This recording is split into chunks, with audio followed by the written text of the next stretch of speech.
উপদেষ্টা আসিফ মাহমুদ অত্যন্ত আপত্তিকর কিছু কথা বলেছেন।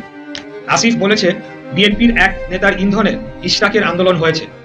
এই বক্তব্যের মধ্য দিয়ে হাজার হাজার ঢাকার ভোটারদের চরম অপমান করা হয়েছে।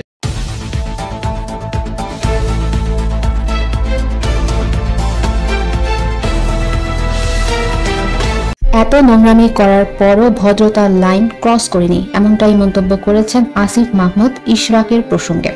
বলছি বিস্তারিত।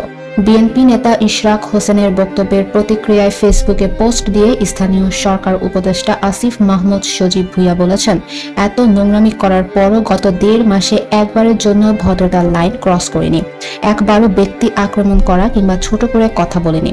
আমার লড়াই, রাজপথ, রাজনৈতিক পথ চলা কিংবা পরিবার কেউই আমাকে এই শিক্ষা দেয়নি। উল্লেখ করে আসিফ মাহমুদ আরো বলেন, আমি ধৈর্য ধরেছি, জবাব দেয়নি বলে এই সব অন্যায় জবাবহীন থেকে যাবে এমনটা না। ইতিহাস সবাইকে যার যার প্রাপ্য বুঝিয়ে দেয়। ঢাকা দক্ষিণ সিটি কর্পোরেশনের মেয়র পদে দায়িত্ব বুঝিয়ে দেওয়ার দাবিতে চলমান আন্দোলন এবং গত নগর ভবনে দুই পক্ষের মারামারির প্রেক্ষাপটে বুধবার দুপুরের জাতীয় প্রেস ক্লাবে সংবাদ সম্মেলন করেন বিএনপি নেতা ইশরাক হোসেন। সেখানে তিনি অভিযোগ করেন, একটি টেলিভিশন চ্যানেলে দেওয়া সাক্ষাৎকারে উপদেষ্টা আসিফ মাহমুদ সজীব ভুঁইয়া অত্যন্ত আপত্তিকর কিছু কথা বলেছেন। ইশরাক হোসেন বলেন, আসিফ বলেছেন, বিএনপির এক নেতার ইন্ধনে ইশরাকের আন্দোলন হয়েছে। এই বক্তব্যের মধ্য দিয়ে ঢাকার হাজার হাজার ভোটারকে চরম অপমান করা হয়েছে।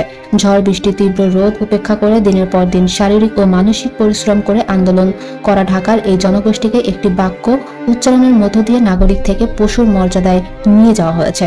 এটার জন্য তাকে অবশ্যই নাগরিকদের কাছে ক্ষমা চাইতে হবে। ইশরাক হোসেন এই বক্তব্য দেওয়ার কয়েক ঘন্টা পরে ফেসবুকে পোস্ট দিয়ে নিজের অবস্থান তুলে ধরেন স্থানীয় সরকার উপদেষ্টা আসিফ মাহমুদ সজীব ভুঁইয়া। তিনি বলেন, অকারণে আমার ছবিতে জুতা মারার জন্য কেউ ক্ষমা চেয়েছে? গুজবকে কেন্দ্র করে আমার পিতাকে চালচোর বলে স্লোগান দেওয়ার জন্য কেউ ক্ষমা চেয়েছে? শুরুতেই সরকার পক্ষ থেকে সমাধানের চেষ্টা যারা দম্ভ ভরে প্রত্যাখ্যান করে ভোগান্তির জন্য দায়ী, তারা ক্ষমা চেয়েছে? প্রশ্ন তুলে আসিফ মাহমুদ আরো বলেছেন, নগর ভবন বন্ধ করে 1 কোটির বেশি নগরবাসীকে কষ্ট দেওয়ার জন্য কেউ ক্ষমা চেয়েছে? নগর ভবন দখলকে কেন্দ্র করে নেতাকর্মীদের সংঘর্ষ এবং আহত হওয়ার ঘটনায় কেউ কি ক্ষমা চেয়েছে? ইশরাক হোসেন বক্তব্য অনুযায়ী উপদেষ্টা পরিষদের সম্মিলিত সিদ্ধান্তের জন্য আমাকে বারবার ব্যক্তিগতভাবে আক্রমণ, আমার পরিবারকে আক্রমণ, জবাই করা, স্লোগান দেওয়া সহ অব্যাহত মানহানির জন্য কেউ কি ক্ষমা চেয়েছেন?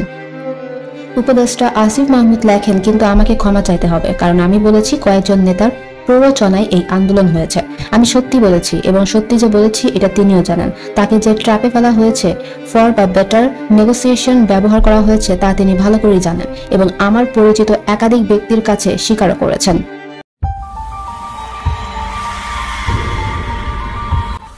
এখন দেখছেন CNW নিউজ টিভি।